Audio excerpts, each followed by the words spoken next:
This is Optimal Finance Daily, episode 2601, 5 Ways to Minimize Debt and Increase Your Retirement by Courtney Luke of ArrestYourDebt.com. And I'm your host and personal finance enthusiast, Diana Merriam. Now let's get right to today's post as we optimize your life. 5 Ways to Minimize Debt and Increase Your Retirement by Courtney Luke of ArrestYourDebt.com. The problem with the debt cycle is that it's so easy to fall into, yet so hard to get out of. Once you're stuck in this rut, it feels as if you're living life in a never-ending cycle of debt.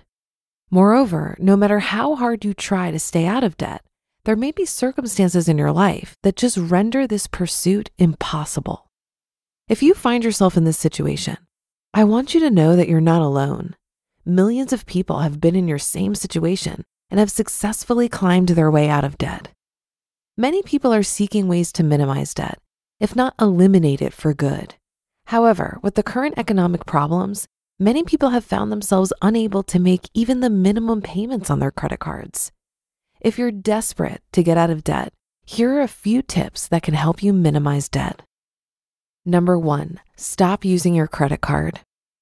When trying to minimize your debt, the first thing you want to do to save more is to stop using your credit cards. By continually using them and not paying them off in full each month, you'll continue your downward debt spiral, which won't stop until you stop piling on more debt. When you consistently use your credit card, it's easy to let it get out of control. Many people end up spending more than they intended, worsening their debt. It gets so bad that the interest rates begin to add up, and you may have trouble paying the minimum payments. This will affect your financial ability to save for the future. However, the good news is there are ways a person can stop using their credit card.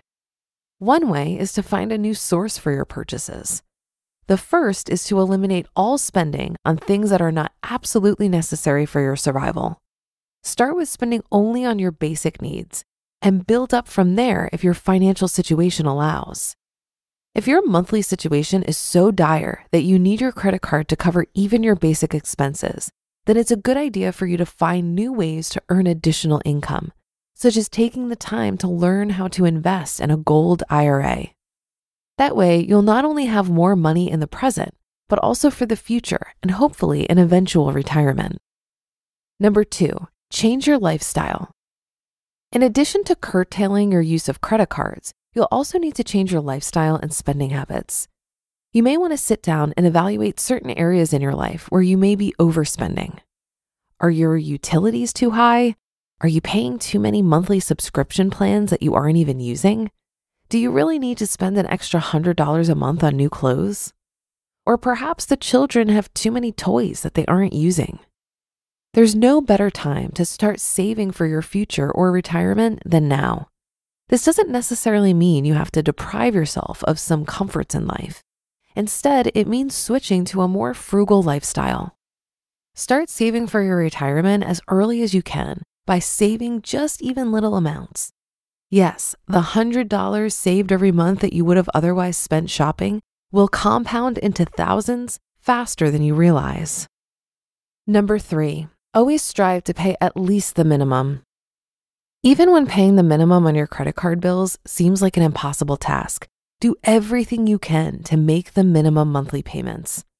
To stop your financial bleeding, you need to figure out a way to at least pay the minimum each month. The key to doing this is to incorporate the minimum payments into your monthly budget under your expenses. That way, you're sure to set aside even just the minimum amount every month. The danger with skipping payments is that you may get used to this cycle, which will only add additional late payments and interest on top of the amount you originally owed. In addition, missing card payments will hurt your credit profile and future necessary purchases. A poor credit history can make it difficult to acquire additional retirement benefits, such as affordable insurance and other financial protection options. Number 4, increase your monthly payments. Along with the tip we just mentioned, if there's room in the budget for you to increase your monthly payments, put everything extra towards one single debt you want to pay off first. Paying more than the minimum by putting extra money towards the debt principal will help you reduce the amount of interest you pay and help you pay off the loan faster. Paying down principal means spending less money on interest, which will allow you to put more money away for retirement. In other words, the less you pay, the longer it'll take you to get out of debt. And number 5, get a side hustle. With technology, it's rather easy to find a side hustle you can do in your spare time to earn a couple $100 or $1,000 each month. There are many freelancing opportunities available, depending on your talents or passions. In addition to freelance work, other simple, mundane tasks allow you to earn a few bucks in your free time every day. For instance, rather than spending your extra hours mindlessly scrolling on social media sites, use these hours to earn some money online instead. You can do paid surveys, write a blog, perform data encoding jobs, or whatever it is that gives you a little extra cash on the side. Then, once you start earning money, be sure you don't mindlessly spend it. Remember that you're taking on a side hustle to minimize your debt, hence putting your side hustle money towards debt payments, not buying new toys. Once the debts are done and paid for, you can put these payments into your future or retirement savings. Conclusion. When you're young and at the peak of your career, it's very easy to fall into debt because all of the things you have and want to buy. While it makes you feel good now to have all these things, the danger in the future is that it'll only hurt your ability to retire. However, the good news is that there are many avenues for you to fix this financial mess. If you start a monthly budget and follow a debt payoff plan, it may not take you decades to get out of debt. If you're just starting out, minimizing your debts when you're young can help you secure your future and your retirement. You just listened to the post titled 5 Ways to Minimize Debt and Increase Your Retirement by Courtney Luke of arrestyourdebt.com. And I'll be right back with my commentary. Something always comes up when you're running a small business. Any business owner will tell you that. Running a business is just plain hard.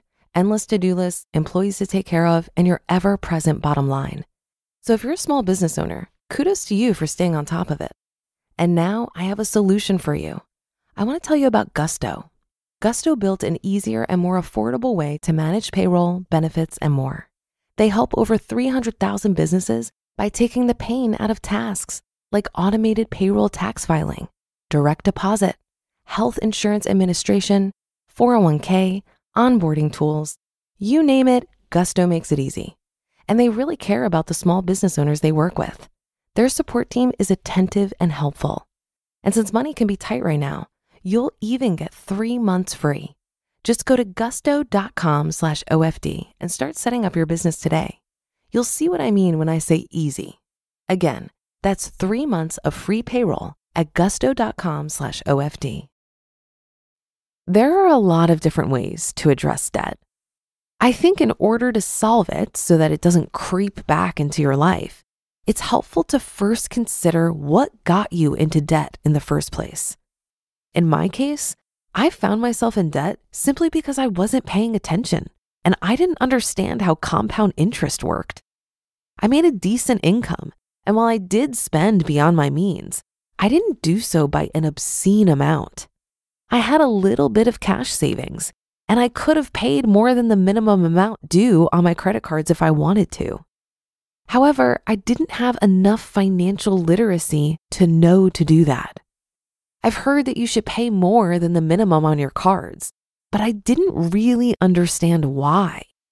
I prioritized cash on hand over getting out of debt because I didn't realize that the compound interest on my debt was silently digging me into a deeper hole over time.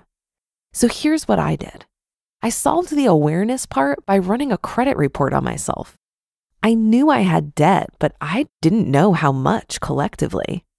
I actually had 30 grand of debt that I was just blissfully unaware of. I then solved the financial literacy issue by reading books, blogs, and listening to podcasts. Once I saw that I could get compound interest working for me through investing versus working against me with debt, something clicked for me. Staying engaged with personal finance content also got me super motivated to do the work. I got really intentional and mindful about my spending and started engaging with a budget. 11 months later, on August 16th, 2016 to be exact, I made my last debt payment. And that'll do it for today. Have a great day and weekend, and I'll be back here tomorrow as usual, where your optimal life awaits.